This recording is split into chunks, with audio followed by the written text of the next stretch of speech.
For the festive season, I love to create some delicious recipes for everyone to enjoy. Today I'm going to show you how to prepare this beautiful baklava brioche in the shape of a beautiful wreath.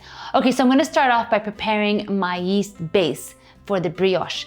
Now I'm going to be using active yeast, which I'm going to activate with my liquid and sugar so that it froths up before I combine it with my dry ingredients. But if I was going to use instant yeast, all I would do is add the yeast to the dry ingredients before I add in my liquids. Two very separate techniques, both work equally well, and I'm going to show you using the active yeast today. For my yeast base, I'm going to add in my active yeast, sugar, a quarter cup of hand-warm milk, and a quarter cup of hand-warm water.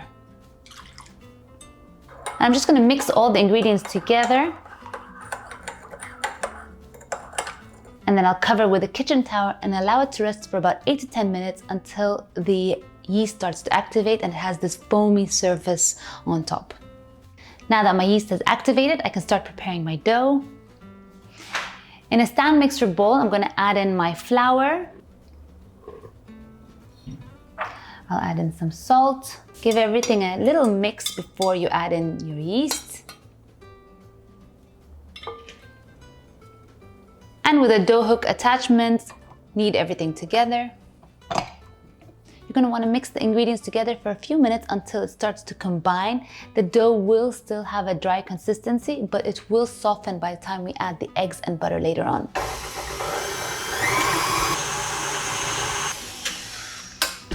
Next, I'll add in my eggs. I need 3 for this recipe and I'll add them 1 at a time.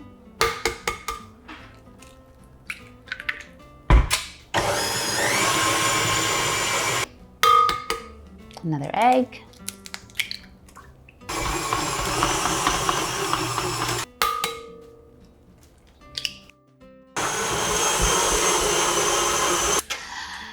And finally, I'll start to add in the butter, about a tablespoon at a time.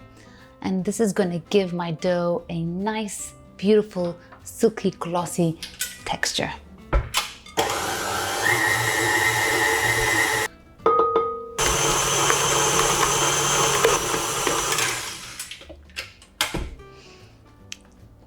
And I'll just add in the rest of the butter and let this mix for 5 to 7 minutes. And you can see now that my dough has this beautiful, supple, glossy consistency. Once my dough is ready, I'm just going to cover my bowl and allow it to rest for about 90 minutes to 120 minutes. And then we can start preparing the next stage. Now, the thing with this recipe, I find that the longer you allow it to rest, the better it turns out. So don't be impatient, give it some time. For my baklava brioche, I'm going to be preparing a pistachio, cashew nut, and brown sugar mixture. I'm going to start off by adding my brown sugar into a bowl. Now, sometimes you find that the brown sugar has large clumps, so just use your fingers to finally soften them so that they have a smooth, powdery consistency. Otherwise, it will not be easy to spread on the dough. And then once you have that nice texture, then add in the nuts and the rest of the ingredients. I'm going to be adding some cardamom to give a beautiful Persian-inspired, Middle Eastern-inspired aromatic flavor, and of course some cinnamon. Now, these 2 ingredients are optional, but they do elevate the final recipe. Then add in your nuts. I've got my cashew nuts, pistachio nuts. And I'm being generous with the quantities. Some cardamom and finally cinnamon, and just mix everything together. Okay, my mixture is ready and it's time to bring out my dough. Look at this dough. It's doubled in size and it's just perfect. I'm just going to gently punch into the dough and then remove it and spread it out on a lightly flour dusted counter. And then roll out my dough. Look at that. So beautiful. Now, some people will let this rest for another 2 to 3 hours, even overnight, but I'm just going to roll it out right away into a 9 by 12 inch shaped rectangle, about 1/2 inch thick.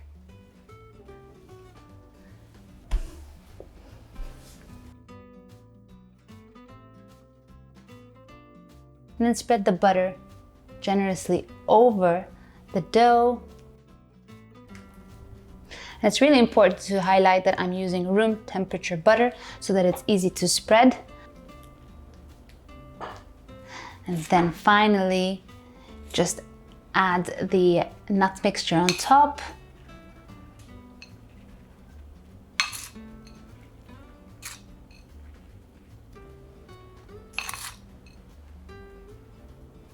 And gently tap the mixture into the dough so that it all holds in place so that it's easy to roll out. And then from the lengthwise, start to roll the dough into a log.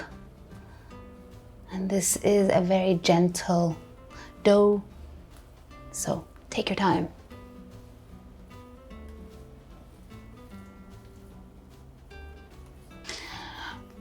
I'll be preparing my brioche in this cast iron pan, which I'm going to grease with butter. And to ensure that I have that wreath shape, I'm going to be putting an oven-proof bowl into the center, and this will help shape the circle of my wreath. Next, with a serrated knife, I'm using a bread knife, I'll cut the log in half.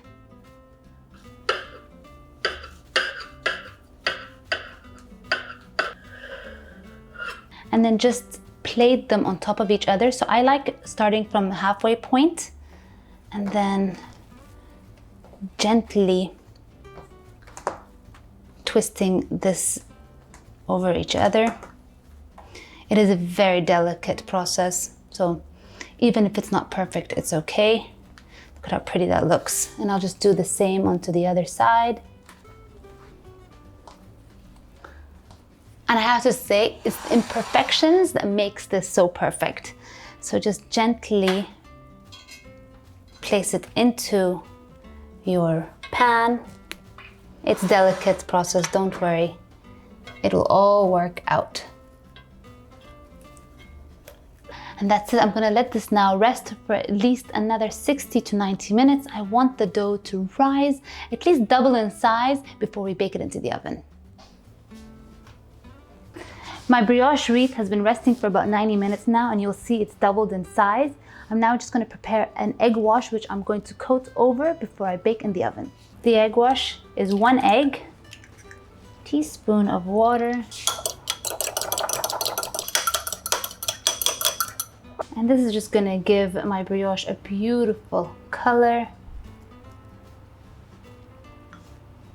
And this is now ready to go into the oven. I've preheated it at 200 degrees Celsius, and I'm gonna bake for about 25 to 30 minutes until it has a beautiful golden brown crust on top. For my baklava brioche, I'm gonna be preparing a simple honey syrup, which I'm gonna be drizzling over the top.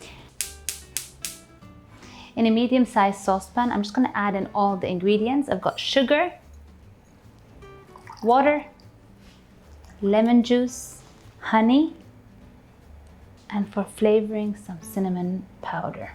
I'm going to stir the ingredients together until the sugar fully dissolves. Then I'm going to allow it to simmer without mixing it for about 5 minutes until it starts to form into a nice syrup.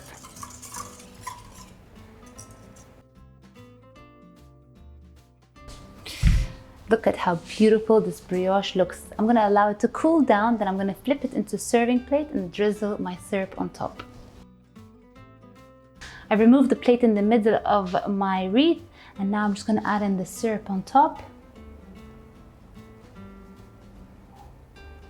The syrup on this brioche is what makes it a baklava. Now you can opt to skip it if you don't want it to be too sweet, but I have to say, give it a try because it does make it something special.